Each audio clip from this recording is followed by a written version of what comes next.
De volta aqui no Espaço Online, hoje nós estamos falando sobre essa relação entre o esporte com o ambiente corporativo. Quem está conosco é o Fábio Saad, que é gerente sênior da Robert Half aqui de São Paulo. Fábio, nos blocos anteriores nós abordamos até um pouco mais essa questão. Eu acho que ficou faltando um ponto importante também.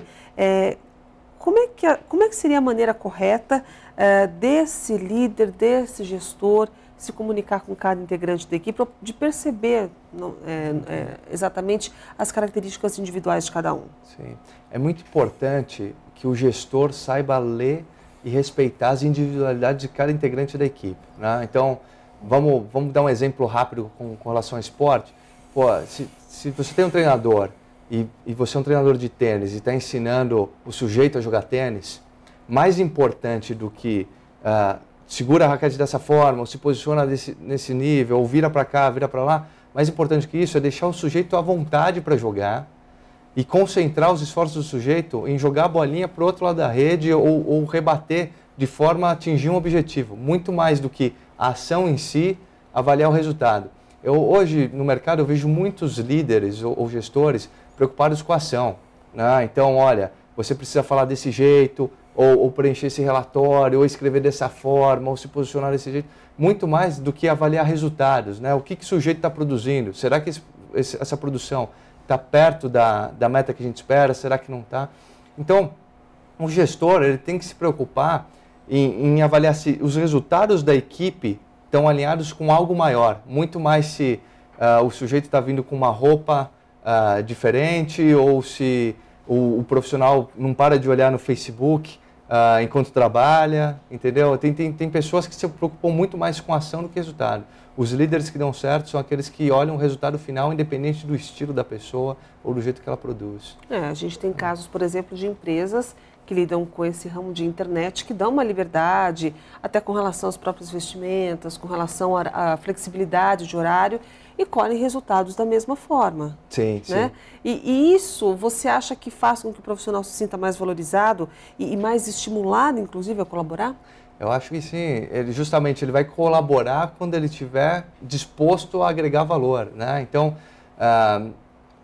você vê que, se você pegar as empresas mais antigas, era hierarquia militar, né? Eu recebo uma ordem, tenho que cumprir a ordem do jeito que o meu chefe goste que eu cumpra.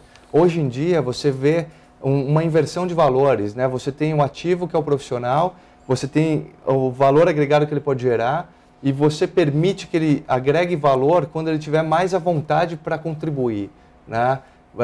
Eu acho que a sociedade mudou, as empresas estão acompanhando esse movimento, estão mudando juntas. Então, hoje o profissional tem muito mais flexibilidade do que antigamente e consegue produzir tanto resultados iguais ou superiores ao passado, trabalhando de uma forma muito mais autônoma, né? Agora, a importância da competição saudável no grupo. Acho que é importante a gente colocar essa questão também. Sem dúvida. Fábio. Um dos objetivos do treinador é garantir o fair play, mostrar as regras para a equipe e fazer com que as regras sejam cumpridas, né? É muito ruim para uma equipe você não ter a confiança onde você está trabalhando. Imagina você como profissional, olha, o procedimento que eu preciso fazer é esse. E aí você vê colegas seus fazendo um procedimento completamente diferente e tomando vantagem daquilo. O treinador tem que levantar a mão e imediatamente punir essas pessoas que estão agindo contra o que foi regulamentado, né? Isso dá confiança para a equipe desenvolver o seu trabalho.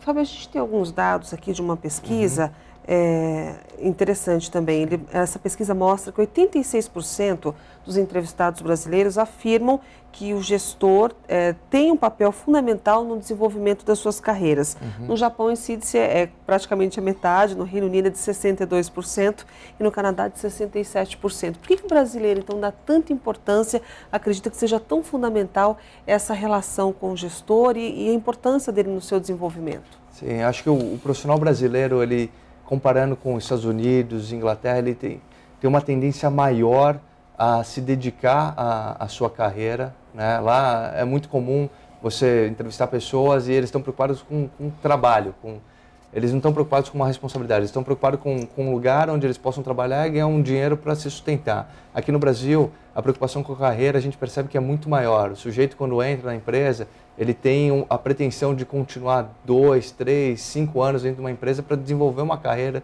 desenvolver o currículo e poder crescer.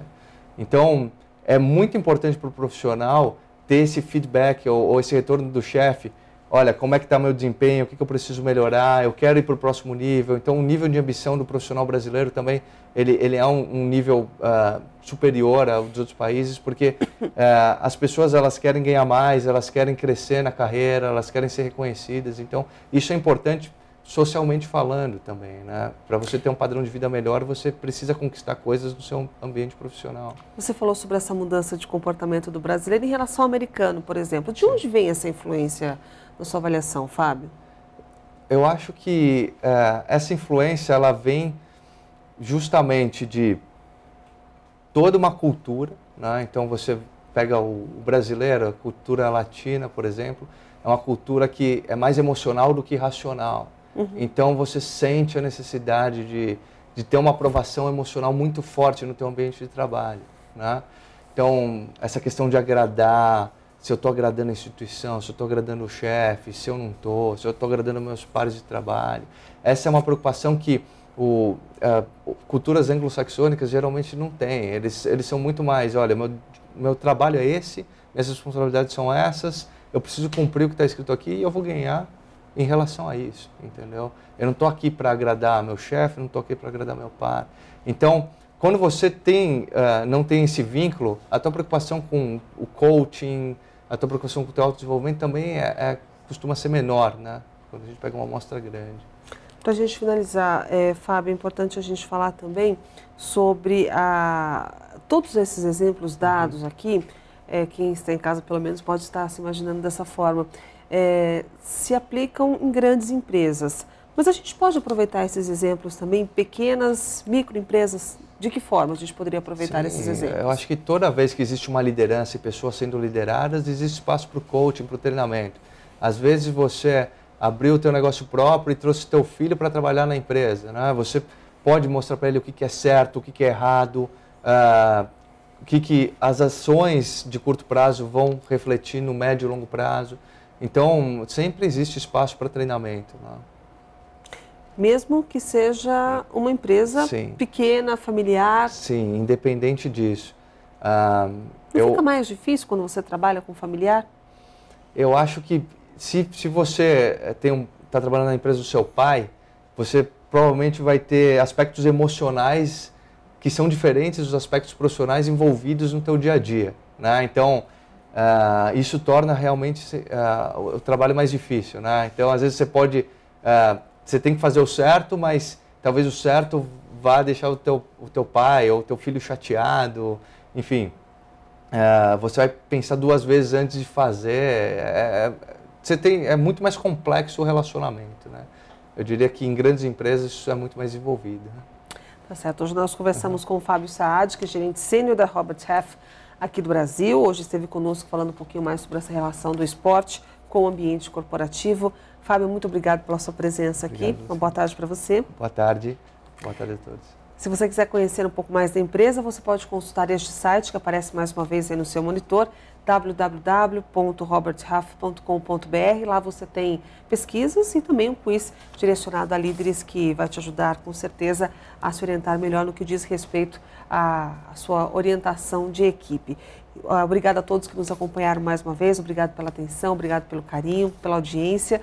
Fique com a gente acompanhando toda a programação da Jovem Pan Online e até o nosso próximo encontro.